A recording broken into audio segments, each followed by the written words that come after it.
Praise the Lord. தேவனுக்கே மகிமை உண்டாவதாக. இந்த காலை பொழுதும் உங்கள் அனைவரும் சந்திப்பதில் மிகுந்த சந்தோஷம் கொள்கிறோம். கர்த்தர் தாமே உங்களை ஆசீர்வதிப்பாராக. வாருங்கள், தேவனிடத்திலிருந்து ஆசீர்வாதத்தை பெற்றுக்கொள்வோம். இன்று நாளுக்கான ஜெபமானது வியாதிஸ்தர்களுக்காக ஜெபிக்கப் போகிறோம். அதுக்கு முன்பாக திருமண நாள் மற்றும் பிறந்த நாள் காணும் அனைவருக்கும் எங்கள் யூடியூப் சேனல் வழியாக வாழ்த்துதனை தெரிவித்துக் கொள்கிறோம். கர்த்தர் தாமே உங்களை ஆசீர்வதிப்பாராக.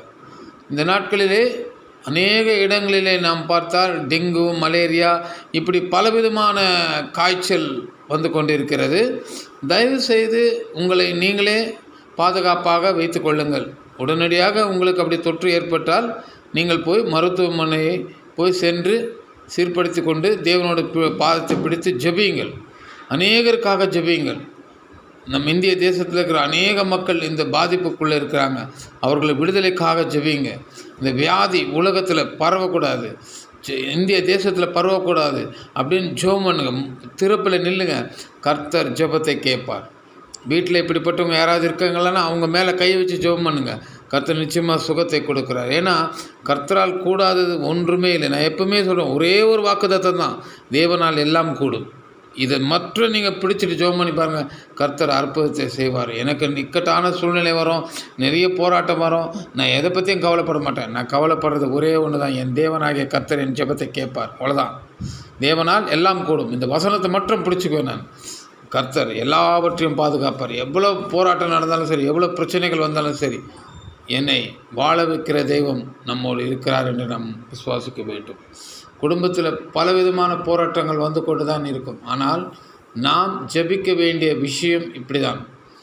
ஜெபம் என்பது கற்பாறையை போல இருக்க வேண்டும். தேவனோட பாதத்தை பிடித்து ஜெபிக்கணும். வியாதிஸ்தர்கள் எங்கே இருக்கிறாங்களோ, நம்ம வீட்டில் இருக்கிறவங்க, மருத்துவமனையில் இருக்கிறவங்க, பக்கத்து வீட்டில் இருக்கிறவங்க, அந்த எல்லாருக்காகவும் ஜெபிக்கணும். கர்த்தர் யோபுவை இரட்டத்தனையான ஆசீர்வதித்தார். ஏன் தெரியுமா? யோபு அவ்வளோ வேதனையிலையும் துக்கத்திலையும் போராட்டத்திலையும் எல்லாருக்காகவும் ஸ்நேகத்தினுக்காக ஜெபம் பண்ணியிருக்கார். பாருங்கள், யோபு எவ்வளோ நல்ல மனுஷன்ட்டு. சுயநலமாகவே வாழக்கூடாது. இந்த உலகத்தில் சுயநலன்றதே இருக்கவே கூடாது. யார் எப்படி சொன்னாலும் பரவாயில்ல, ஆனால் கர்த்தரிடத்தில் உண்மையாக இருங்க. ஏன்னா அவர் தான் நம்மளுடைய தேவன், நம்மை வழிநடத்துகிற தேவன். வழியும் சத்தியமும் ஜீவனும் என்று சொல்லியிருக்கார். அப்போ என்ன எப்போ பார்த்தாலும் ஆண்டவர் சொல்கிற ஒரே விஷயம் என்ன? உங்கள் சுக வாழ்வு சீக்கிரத்தை கொடுக்கும் என்று. மருத்துவமனையில் வெளியில் நின்று அழுவாங்க. ஐயோ, என் மகன் உள்ளே இருக்கிறான், என் கணவன் உள்ளே இருக்கான், என்னோடய பிள்ளைகள் உள்ளே இருக்காங்க, என் கணவர் இருக்காங்க அப்படின்னு சொல்லி புலம்பிக் கொண்டு அழுதுட்டு கொண்டிருப்பாங்க. ஆனால் கர்த்தரிடத்தில் அழுது பாருங்கள். கர்த்தர் நிச்சயமாக உங்கள் கண்ணீருக்கு பதில் கொடுக்குற தேவன். ஏன்னா கண்ணீருக்கு பதில் கொடுக்குற மனுஷன் இந்த உலகத்தில் ரொம்ப கம்மி. நான் இல்லைன்னு சொல்ல வரல, ஆனால் ரொம்ப கம்மி.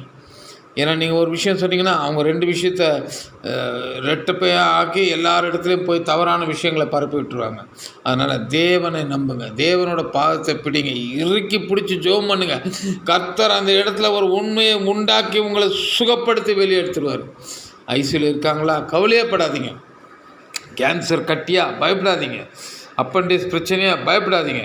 அந்த இடத்துல உங்கள் கரங்களை வைத்து ஜெபம் பண்ணுங்க. கர்த்தர் சொல்கிறார், நான் உன்னை ஆசீர்வதிக்க போதுமான தேவன் அப்படின்னு. ஏன்னா நம்ம பரம வைத்தியரே அவர் தான். வாங்க ஜெபிக்கலாம். கர்த்தாவே, இந்த காலை பொழுதுக்காக உமக்கு நன்றி ஆண்டவரே. இதோ ஆண்டவரே, நாங்கள் அனைவரும் ஒன்றிணைந்து சத்தமிட்டு ஆண்டவரே உம்மிடத்தில் ஜெபிக்கிற ராஜா. ஆண்டவரே, எங்கள் ஜெபங்களை கேளுங்கப்பா. வியாதி படுக்கையில் இருக்கிற ஒவ்வொருவரையும் தொடுங்கப்பா. வியாதி படுக்கையில் ஆண்டவரே, இந்த மலேரியானால் ஆண்டவரே அப்பா, டெங்குனால் ஆண்டவரே அநேக பாதிக்கப்பட்டிருக்காங்கப்பா. கேன்சர்னால் பாதிக்கப்பட்டிருக்காங்கப்பா. அப்பண்டிஸ்னால் பாதிக்கப்பட்டிருக்காங்கப்பா. ஆண்டவரே மஞ்சக்காமலினால் பாதிக்கப்பட்டிருக்காங்கப்பா. இப்படி அநேக போராட்டத்தில் சிக்கி தவிக்கிறார்களப்பா. இவர்களை சுகப்படுத்தும், சுகப்படுத்தும், சுகப்படுத்தும். அந்த பித்தப்பையில் இருக்கிற எல்லா வியாதிகளும் வெளியேறட்டும். அந்த கிட்னி சுத்தமாகட்டும். இதோ அந்த லிவர் சுத்தமாகட்டும். ஆண்டவரே, இந்த உறுப்புகள் எல்லாத்தையும் தொட்டு சுகமாக்கியதுக்காக மக்கள் நன்றி அப்பா. எங்களோடு இணைந்து ஜெபித்த ஒவ்வொரு குடும்பத்தையும் நீர் தொடும் ஆண்டவரே. இந்த வேளையிலும் ரத்தத்தை தெளிக்கிறோம். மருத்துவமனையில் இருக்கிற எல்லாம் சுகம் பெற்று வீடு வரட்டும் ராஜா. இயேசு கிறிஸ்துவின் இணைய நாமத்தில் ஜெபிக்கிறோம் பிதாவே. ஆமென், ஆமென். ஹல்லேலூயா.